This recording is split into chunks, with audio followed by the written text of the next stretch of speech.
My name is Solomuz Mabuza. I come from South Africa. I represent the School of Religion and Theology, and I bring greetings to Sabir and to all the participants from my colleagues in Pietermaritzburg.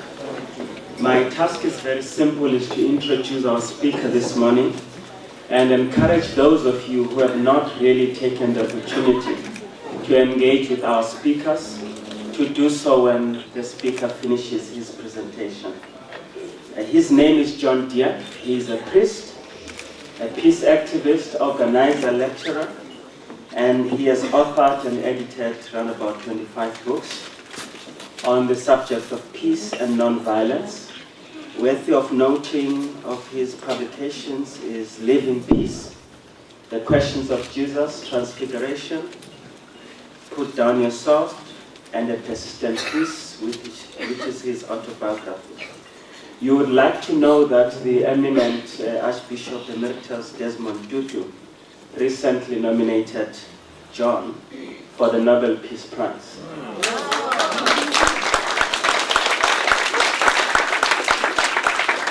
John has been nominated quite a few times, but this one is special, coming from Desmond Tutu in South Africa. And some of you are aware that we have one of Tutu's proteges in our midst, Archbishop Thabo Makgoba. John lives in New Mexico in the USA, where he has a campaign to disarm Los Alamos Labs, his birthplace of all US. And those of you who may want to follow more his work, please know that he does have a website. It's www.johndeere.org. Without any further ado, John, can you take the podium? Thank you. Thank you, Solomon. Thank you so much, Solomon, and good morning, everyone, and welcome. And I'm not sure. Yes. Good morning. Good morning. Welcome. Thank you, thank you, thank you. Dear friends, thank you so much for all you do for peace and justice, for God's suffering people, and for the God of peace and justice. And it's been a great experience for me to be here. And with my little 2 cents here on our last day, I just want to encourage all of us to carry on this work of resisting empire and making peace.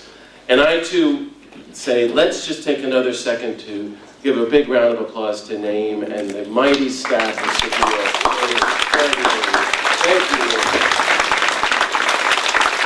And thank all the speakers and friends whom we've met here for sharing your lives and wisdom. It's just been a fantastic experience for me. And Solomon, I'm really nervous here at 4 a.m. it feels like. And I'm reminded of the young priest giving his first sermon, and he's very nervous, and he comes up to the podium and he taps on the podium and he says, "Something's wrong with this microphone." And the congregation goes, "And also with you." That's my best joke, Naeem. Let's get on from there. Please just I told Solomon this, please just call me John, because my name is so goofy, D-E-A-R, Father Deere just doesn't work. I was asked to speak about the spirituality of resistance to start off our last day. I'm not sure what that word means. I'm not sure I like the word. I know it's not a gospel word. And I'm going to define it really broadly to mean a way of life. Your Sabir way. That means there's millions of spiritualities, but we're going to reflect, I'm going to invite you to reflect this morning on finding God as we resist the empire, walking with Jesus as we resist the empire, living in the Holy Spirit of faith, hope, love, and peace as we resist empire. And for me, coming here, I'm not a scholar or an expert or an academic.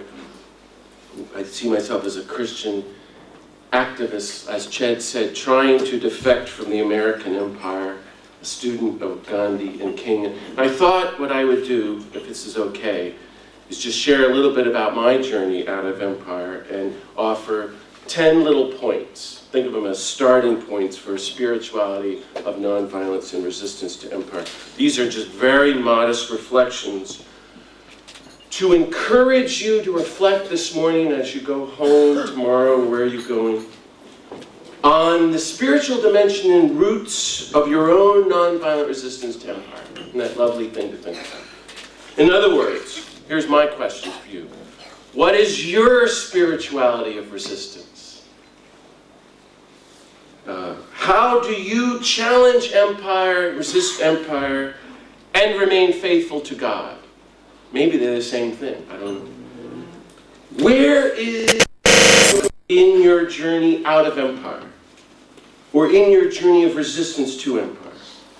Who is the God you meet as you resist empire? What spiritual practices and resources do you use in your life journey of nonviolent resistance?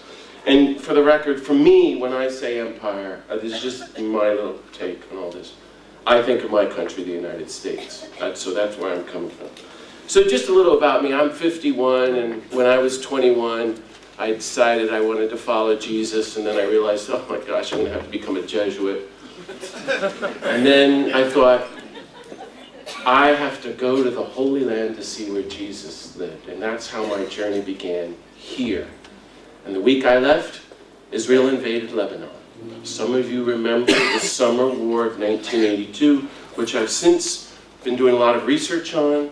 Was all organized in the Pentagon in February 1982.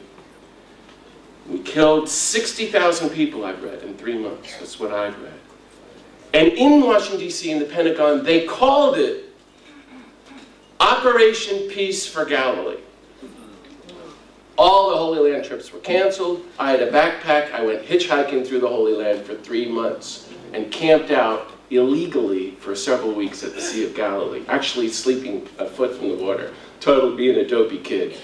And I'm reading the Beatitudes after visiting the chapter of the Beatitudes and the Sermon on the Mount, and just then, these big black Israeli jets fell from the sky, breaking the sound barrier, setting off these sonic booms, swooping down over the Sea of Galilee, and flew off and dropped bombs in Lebanon.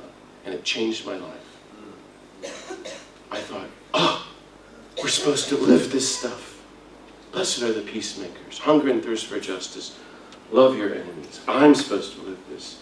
And I've been on that journey since then. Another great turning point for me was 1985, going in to live and work in El Salvador at the height of the war, under the direction of the famous Jesuits at the university, who sent me out into a refugee camp. The theory was when the death squads came in, I would go out and greet them, and hopefully they wouldn't open fire because a white gringo was there.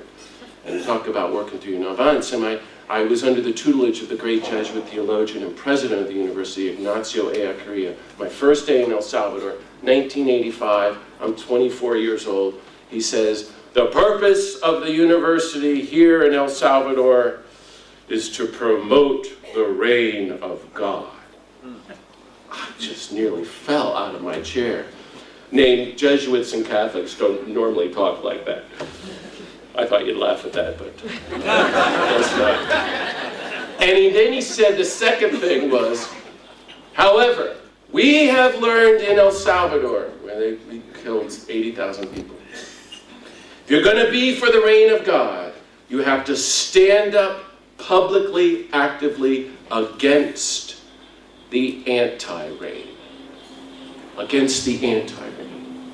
You can't say you're for peace and justice unless you stand up publicly, actively against war and injustice. It was a profound teaching for me as he sent me then out to work in the camps where the bombs were falling in the death squad's room. And you know what happened to him. On November 16th, 1989, Ellacuría and 5 other Jesuits were woken up by 28 soldiers, 19 of them trained near Atlanta, Georgia, at Fort Benning School of the Americas, and were assassinated and shot and killed. Not to gross you out, but then they removed their brains and left them with their bodies next to them.